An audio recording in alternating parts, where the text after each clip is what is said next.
Hey, today we are going to revisit a video I did a long time ago, crown mounting antlers. You could call it horn mounting or antler mounting or leather wrapping, whatever you want to call it. That's what we're doing today. I'm going to encourage you to get all those horns off the outside of the barn that are just going bad.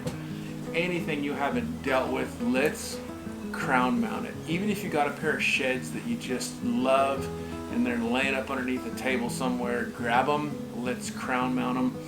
I'm going to get just a little more detailed than normal because I really think this is something that anyone can be doing. You just need a little bit of patience, a handful of tools, and you are ready to rock.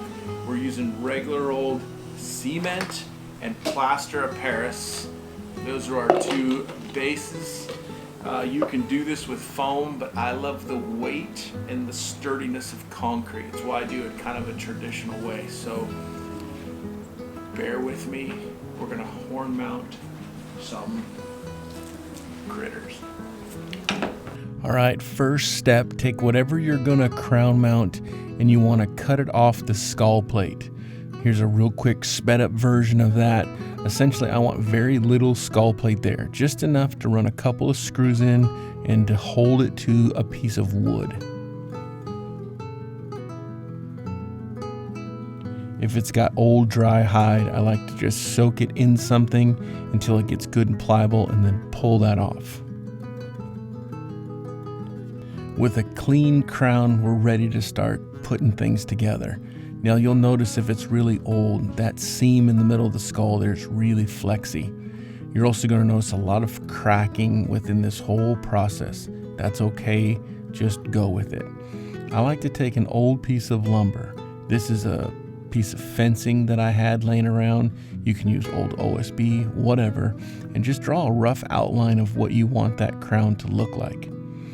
Then I'm going to take a jigsaw, cut out that crown. The only purpose of that wood is to give me a rough outline, hold the antlers together, and then give me something to screw into later. You can see here how this split. Now that's 100% my fault. I should have gone all the way through with the pilot bit. It wouldn't have done that. However, I want to showcase some imperfections to let you know that it's not a stopping point or a give up point. Never ever give up. It doesn't make any difference at this point. So I run 2 other screws right through the top of the head into the board. Problem solved. Okay, here's the secret sauce. It's actually not a secret at all. So I'm using 1 part plaster of Paris and 1 part Speedy Set concrete. Doesn't matter the brand, nothing. Just make sure it's equal quantities. Years ago in the plumbing trade, we used to use plumber's dynamite to set toilets. This is that product. I like it because you can shape it, sand it, and all that stuff. Its downfall is if it's thin, it will crack. Again, we're going to deal with those cracks. I'd much rather have something I can form and shape quick versus something I can't manipulate once it's set. All right, we're moving along. We've got our mix. We've got our antlers secured to our boards. Next step, we're going to get us something to form against. I have like an old sheet of OSB plywood here. I'm going to put a screw in the bottom into my wood backing. Now picture this whole thing like that's the wall. Like you took the wall you're looking at and you laid it flat on the table. That's the visual piece you're going to get. So I just mix enough water into the what I call crown dust until it makes this perfect consistency of clay. Then you want to literally pack it into every little spot on that skull. Into every hole in every orifice. You want to just pack that stuff in there, and then it's going to set really fast. If you want it to slow down, mix with cold water. If you want it to hurry up, mix with hot water. But you better have your stuff together because you got about 4 minutes tops. I'm going to show you 4 sped up versions of the same thing, different angles. If you got a question, just stay with it. I think it's going to be answered in here. But I like to pack it in around behind the base of the antler, really get up underneath the crown and between the wood. And then I use an old kitchen knife and I just start working off edges, shaving and scraping. It really, really works really easy. You can just scrape it smooth. Remember, have it look good to your eye. There is no set shape. There is no rule. You're your own shaper. Anything that isn't smooth or any bump or ridge, you're definitely going to see. So if you can see it now, take it off. Once it's dry, it'll be extremely exaggerated. Just shape around. If you need more time, get it wet and keep shaping. Now I know that so many of you are savvy, but did you notice how crooked this actual horn set is? Where he grew funny? And you can see how quickly, with a little bit of crown dust and some shaping, how you can make that thing look really, really nice. That stuff is the texture of that corner of the brownie pan. You know, that kind of hard stuff on there? You can manipulate it off, but you got to do some scraping. It's exactly what's going on there. Just scrape, scrape, scrape. You can always fill back in. If you mess up or you're like, oh man, you can always put a little in there. It's no big deal, but get that shape, get that general form just the way you want it. The reason I use those little plastic tubs is because you can just smack them with a hammer or whatever, and all the concrete falls out of them. You can just reuse the tub over and over and over again. Here's the look from the side, stuffing into that crown. The previous look was obviously looking straight down through the top of the crown. And then I'm gonna do one where I'm setting the camera right up on top of the table, shooting straight down, so it'd be my view. This little roebuck, he's really, really cool. And then I'll take one more kind of long range side shot. I'm just gonna let the music play. If you got questions right here that I didn't cover, please type it in the comments and I'm gonna do my best to follow up.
I did about 8 or 9 of those things, and so I got a couple hours before they're ready to roll.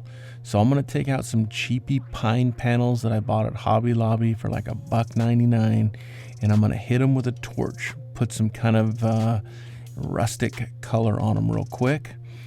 I actually don't even peel that label on the back, I burn it off, and then I'm gonna flip them around, do both sides, and I'm gonna hit them with a poly stain. I've just used this same quart for just everything under the sun. It's what I had there. I'm trying to do this whole thing on a budget, just cleaning up some old horns for a friend. I'm just gonna brush everything on and then just let them set.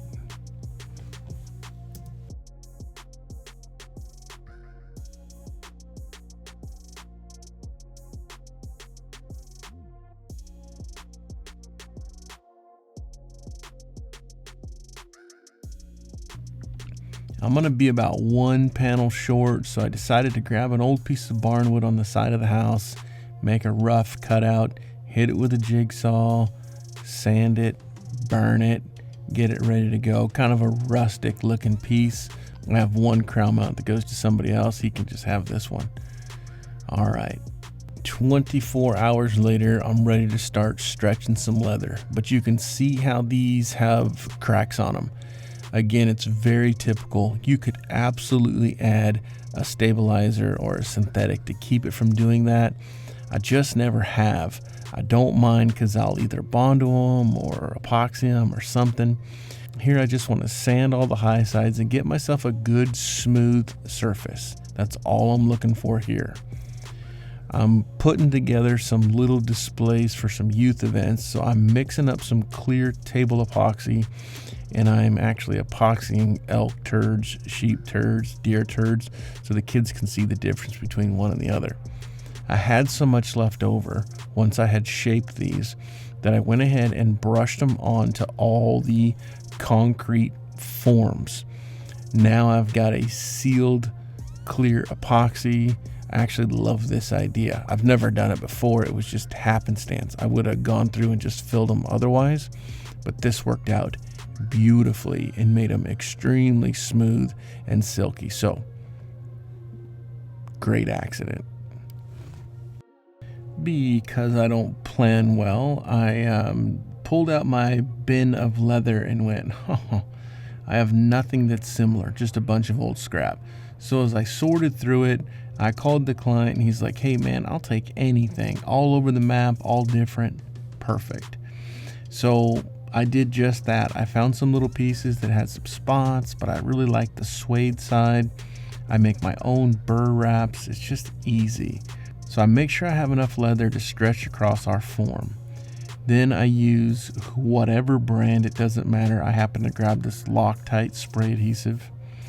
I coat the outside of that epoxied form really well, and then I set it on the edge of the bench so I can start stretching the leather around.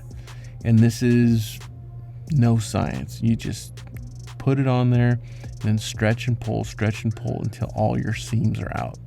Very basic. I use the same little scalpel knives I use for skinning right here. I just have hundreds of these little 22 blades, so I burn them up right here. Easy peasy, lemon squeezy. I could drop a whole bunch of words of wisdom here and tell you how to do this part. I just don't think there's any real verbal direction that's going to help you. I do this a little bit different on every single one of them. None of them ever turn out the same. I love them all. So for what it's worth on this part, stretch your leather. Make sure you don't have any adhesive on your hands. If you get it on your leather, you got to peel it and start over. But just start pulling it around, cutting, pulling, cutting, pulling, cutting, pulling. You're going to love it. It's going to come together nice. Remember, leather will stretch a country mile, especially thin deer leather. And then any place you need it to stick hard right now, use hot glue. I use it on all the back of the seams and all the burrs. Hot glue is your friend. If it gets on the leather, you can simply roll it off. With your crown fit all nice and tight, we got to go around the pedicle of the antler or horn or whatever you're mounting. It's always the same. I like to cut a piece of leather, hot glue a seam, and fold it in half. It gives me like a 2-layer look. And then I start at the back of the horn, I put a little hot glue, and then I stretch it nice and tight around the pedicle of that horn. It gives me a real clean, even seam. The next step is to panel our crown mount. Everything on the back side of it just ultimately goes away. I use these little hanger brackets I buy from Van Dyke's, Amazon, whoever. Just screw it into the panel, and then I put 2 holes in the panel, never one. One will let it swivel. Always use 2. You can do them up and down, side to side. You don't need me to tell you that. And then just hold it nice and square, set 1 screw, get it good and level, and then set the other screw. You're ready for the wall. Now let's watch the whole thing, different crown, all fast, and just see if you pick up anything new, and then we'll wrap this video up.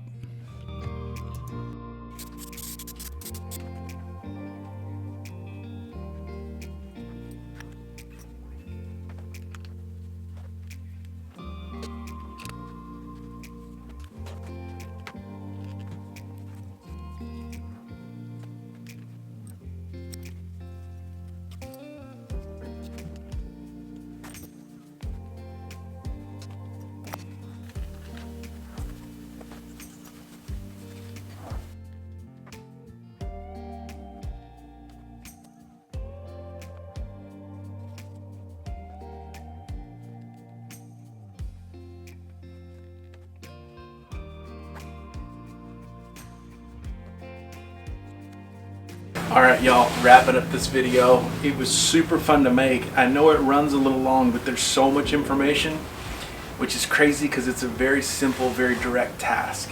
I want to encourage you to pull all those horns off the barn, anywhere. If they're in a flower garden, anywhere they're not getting loved. If you harvested it, clean it up and get it on the wall. Put it in your kid's room. Put it somewhere. It deserves it. If you want to know what's happening with us, you're wondering how come he hasn't posted a video, please go to the WHITEBONE Creation Instagram. You'll be up to speed on just some of the projects that we're in the middle of. I still run a 40-hour week. It's all over the map. I make no excuses of why I'm not putting up content, other than I want it to be good content, or I'm not putting it up. I think there's real value in this. Get those horns clean. Thank you, like always, for watching. Until next time, go out, do something creative, and respect them critters.